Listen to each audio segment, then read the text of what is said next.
Spa-Francorchamps é um dos mais desafiadores circuitos na Fórmula 1. Com variações de altitude incríveis e subidas sem visão como a do Eau Rouge e Radion, curvas velozes longas como Pouhon e trechos técnicos e fluidos como Fagnes, é um circuito realmente completo. E é um dos meus absolutamente preferidos. Mas não faz muito tempo, o Spa era uma das mais perigosas pistas do mundo. Tão perigosa que muitos se negavam a andar nela. Mas como ela deixou de ser a mais temida para ser a mais amada?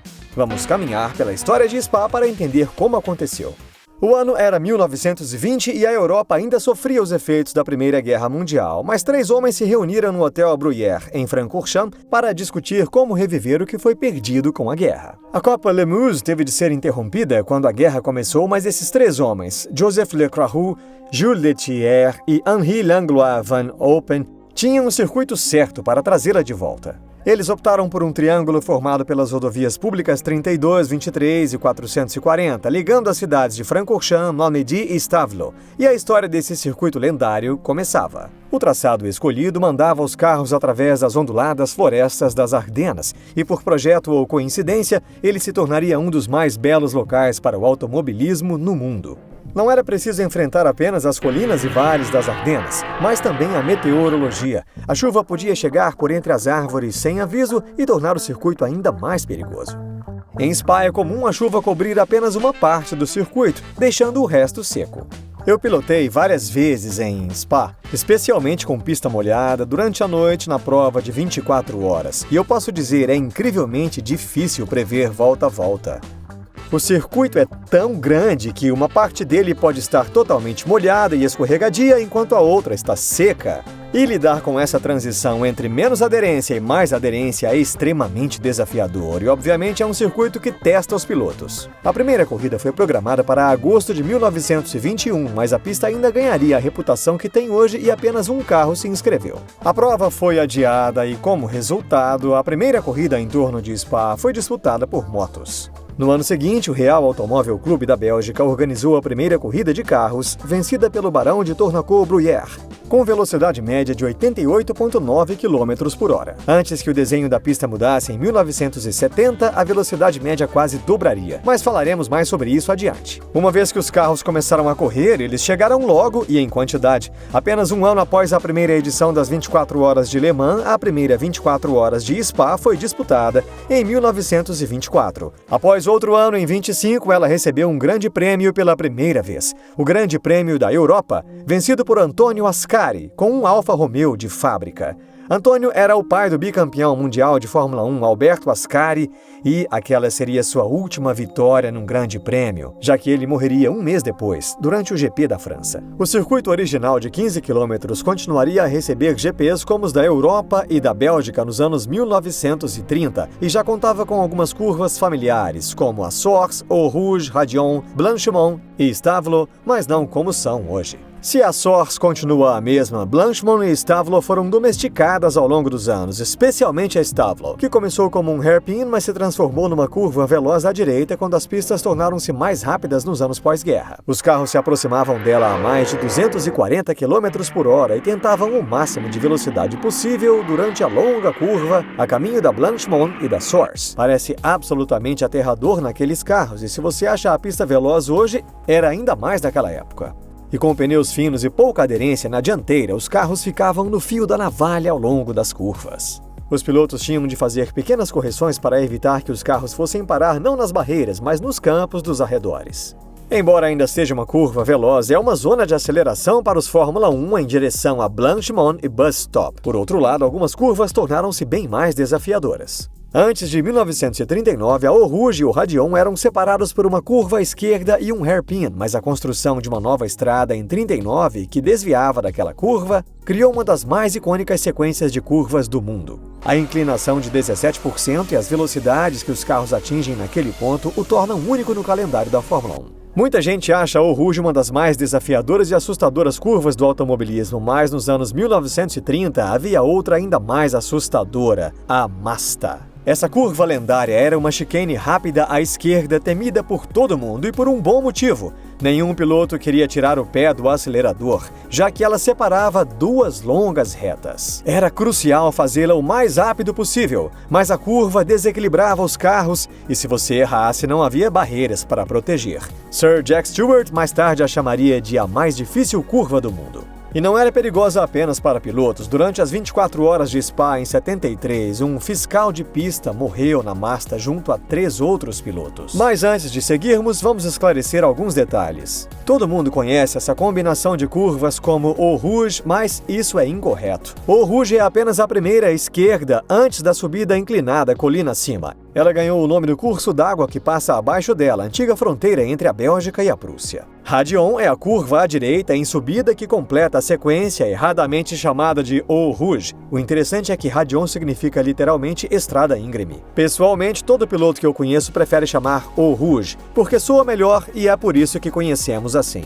Um rápido aviso antes de seguirmos, eu vi que muitos assistindo ainda não seguem o canal. Se você já viu alguns dos nossos vídeos, aperte o botão e se inscreva antes que o vídeo termine. A Segunda Guerra Mundial interrompeu as corridas em Spa de 39 a 45. O circuito foi muito danificado por bombardeios e a ação retornaria à região das Ardenas só depois da conclusão dos reparos em 47. Essas reformas deixaram o circuito ainda mais veloz. A chicane de Malmedy foi removida e o hairpin de Stavelot se tornou uma curva inclinada à direita.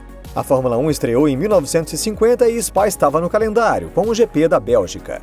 Ele foi vencido pelo grande piloto da época, Juan Manuel Fangio, em seu Alfa Romeo, seguido pelo companheiro Nino Farina. A pista não mudou até 1970, mas com os carros cada vez mais rápidos, Spa se tornava mais perigosa. Como um circuito composto por rodovias públicas com árvores e muros por toda parte, não havia espaço para erros ou falhas. Ela era cercada de fossos, árvores e fazendas ao longo do caminho dos carros pela floresta. A chance de sobreviver a um acidente em Spa se tornava cada vez menor. Meu nome é Ian Flux e eu tive a sorte de correr em Spa de 1991 até o ano de 2009. Eu certamente não gostaria de ter corrido lá nos carros dos anos 60. Houve mortes durante os anos 50, mas os anos 60 viram a pista viver seu fim de semana mais sombrio. Durante os treinos para a prova de 1960, Michael Taylor e Sterling Moss sofreram falhas nos carros a mais de 240 km por hora. Taylor perdeu os movimentos após a quebra da coluna de direção, que o mandou para as árvores, enquanto Moss quebrou as duas pernas e o nariz quando o eixo traseiro quebrou. Mas a tragédia mesmo viria no domingo. Na volta 20, Chris Bristol encostou as rodas com as de outro carro, que o mandou para o guardrail e o matou instantaneamente. O impacto foi tão grande que o atirou para fora do carro e seu corpo ficou estendido na pista no restante da corrida. Nem 5 voltas depois, num acidente estúpido não muito distante de onde Bristol morreu, Alan Stacey foi atingido na cabeça por um pássaro. Perdeu o controle e voou em direção às árvores a 220 por hora. O carro explodiu, matando Stacey imediatamente. Os eventos daquele dia fizeram vários pilotos, entre eles Jim Clark, criar uma forte antipatia à pista, já que tinham de desviar continuamente do corpo de Bristol ao longo do restante da corrida. Apesar dos perigos óbvios e das cobranças dos pilotos, barreiras de segurança foram instaladas na pista apenas 3 anos depois, em 63, mas fizeram pouco para impedir novas tragédias. Outros 8 pilotos morreriam em Spa nos anos 60 apenas, e Sir Jack Stewart quase foi um deles. Ele bateu sua BRM na curva Masta a mais de 220 por hora e se viu de cabeça para baixo numa chácara próxima à pista, com costelas quebradas e combustível vazando do carro em que ele estava preso. Por sorte, ele foi retirado sem outros ferimentos, mas Stewart não quis mais arriscar e passou a carregar sempre uma chave inglesa no carro a partir daí. Esse acidente foi o início do fim do antigo desenho de Spa, já que Jack Stewart liderou a Associação de Pilotos de Grand Prix,